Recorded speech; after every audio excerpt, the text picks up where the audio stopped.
Right, what is happening, guys? It's Lewis TV back with another video, and today we are doing my Championship 2023-24 predictions. Already the season is upon us.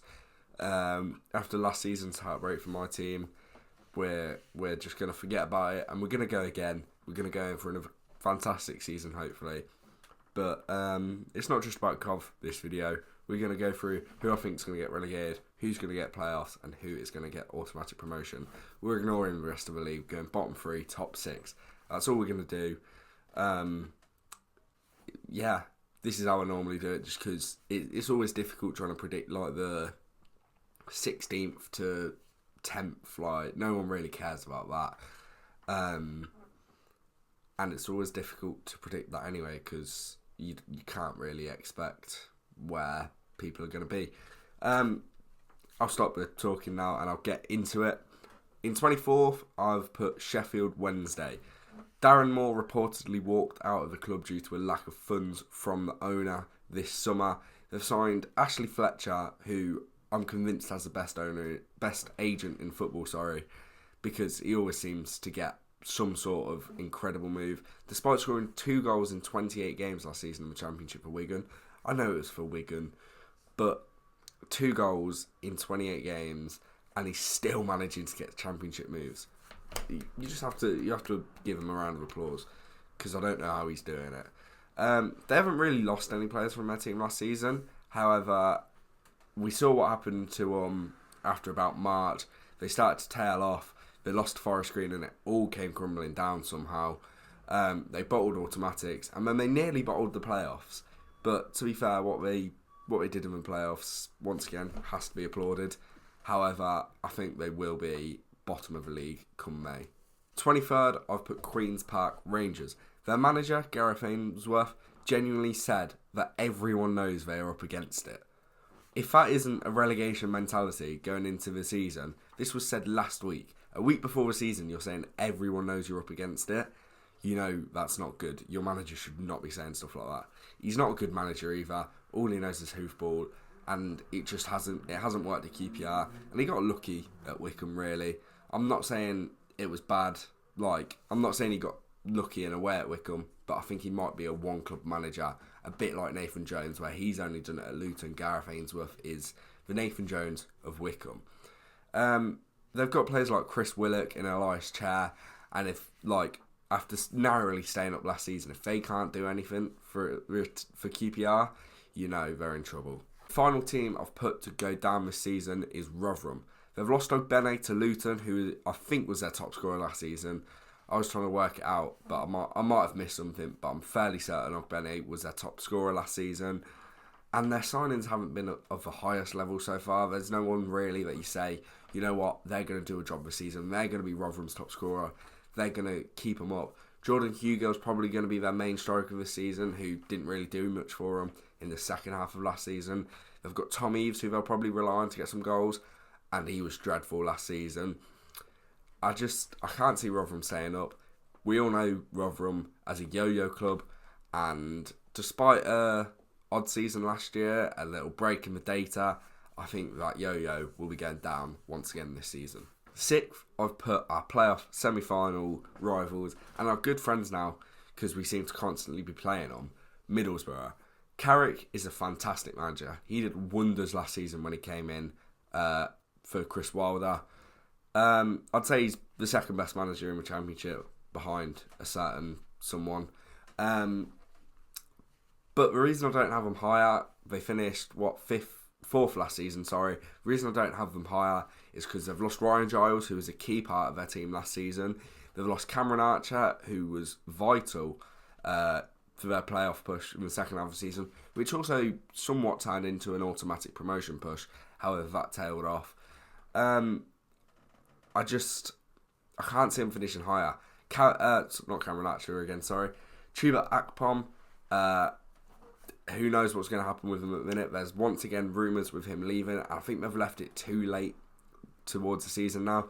We got rid of Gyökeres pretty much as soon as we had the chance. As soon as we got the deal done with Sporting, he was gone, and we've had time to replace the players now. However, Chuba Akpom not leaving yet. He could leave today before the season starts. He could leave next week, one game in. Middlesbrough have messed up there by either not trying to tie him down, give him a new contract, better terms, or just try and get rid. They've left it too late, and he could leave and put him in an awful position before the season starts. If Akpom stays, I think they could finish higher. They could be pushing for automatics this season. But if he leaves, I think Middlesbrough might not even make playoffs this season. However, we'll just stick him in. Fifth, we've gone for an outside shout here, and I've gone with Stoke City. Despite finishing 16th last season, Stoke fans were still very optimistic about what could happen this season with Alex Neil. Obviously, he joined at the start of last season. Maybe it's a case of a season just to embed him in. But they were very optimistic about what could happen this season. I remember when they came to our place and they did us 4-0. We were all shocked because they were low down on the table. However, Stoke fans weren't that surprised. They said it had been coming for a while. They said that their gameplay had improved. So if they can carry on at this season, then they could be in with a very good chance of finishing higher up the table. Their transfer business so far has been impeccable. They've brought in Michael Rose from Coventry on a free. They've brought in Luke McNally, who was once again at Coventry last season on loan. I would have loved to have him back. So the fact that Stoke have managed to get him, that speaks levels. They've signed Wesley from Villa, which slipped under the radar for me. And although he might not have done amazing for them, I feel like a player like Wesley in the Championship, he's physical, he's strong. I think he could do quite well this season. Mark Travers from Bournemouth on loan. It's a very solid keeper for them to have. Daniel Johnson from Preston, he's always seemed to do good things for them. So the fact that he's now come in for Stoke, he could boost them towards the playoffs this season. That's just a few. They've signed Ben Pearson on a permanent now. This season, Stoke are definitely going to be one to look out for, I think. And Stoke might be one of those teams that you just don't want to play. In fourth, no bias here, but I've put Coventry City. Once again, this season is something to be excited about. Yes, we may have lost Vic, but we've brought in Ellis Sims and Hadji Wright. Hadji Wright for 9 million as well, by the way. Coventry City have spent £9 million on a player. And there's probably another striker to come in because we only have 3 at the minute, with Godden being the other one. It wouldn't surprise me if we bring in another one, either on a permanent or on loan. Yes, we may have lost McNally and Callum Doyle. They were both on loan. But we've gained Louis Binks, Brad Thomas, and... Not Brad Thomas, sorry. I can't think of his first name. Thomas and Joel Ataboudier. 3 incredible signings there who will probably make up our back 3, maybe stick Fads in. But there's still going to be another centre-back to come in, hopefully. We've also gained Van Eyschwick, Sakamoto, De Silva, and we've even signed a new number 1, Brad Collins, to replace last season's Golden Glove winner. Keep Hamer, and this team will be going places this season, but I still don't think we have it for automatics. Third, I've put Leeds. They've appointed Daniel Farke, a great appointment in my eyes. He's got that Championship promotion experience with Norwich. I think he did it twice. They've lost a few key players from the Premier League. However, they've kept a good core who will smash the Championship. They've still got a very strong team that half of them were playing in the Premier League last season. They've got brand new owners. I think they're the owners of the 49ers in America. And there's still time in the window to get some deals done, which I'm sure they will. They signed Ethan Ampadu, who is a good signing, I'd say. And I feel like this season, Leeds will not be falling apart again. Second place, I've put Southampton. It was a toss-up between the top 2 for me, between the Saints and Leicester. However, I'm saying the Saints are just going to miss out on the title. They still have a very good squad from the Premier League, as well as some new additions, including now having Nathan Teller, who was on loan at Burnley last season, and I think he scored 18 goals. He was incredible. He scored against us, and Burnley would love to have him back. There's even I think there's a hashtag free Teller.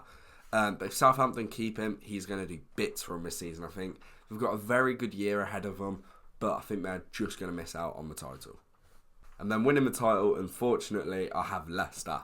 There's just no arguing against it, really. They've still got a lot of key players from the Premier League. They've got Ricardo Pereira, they've got Wilfred Ndidi, they've even got Jamie Vardy, who he might not have been doing stuff in the Premier League, but Jamie Vardy in the Championship, he may be getting older.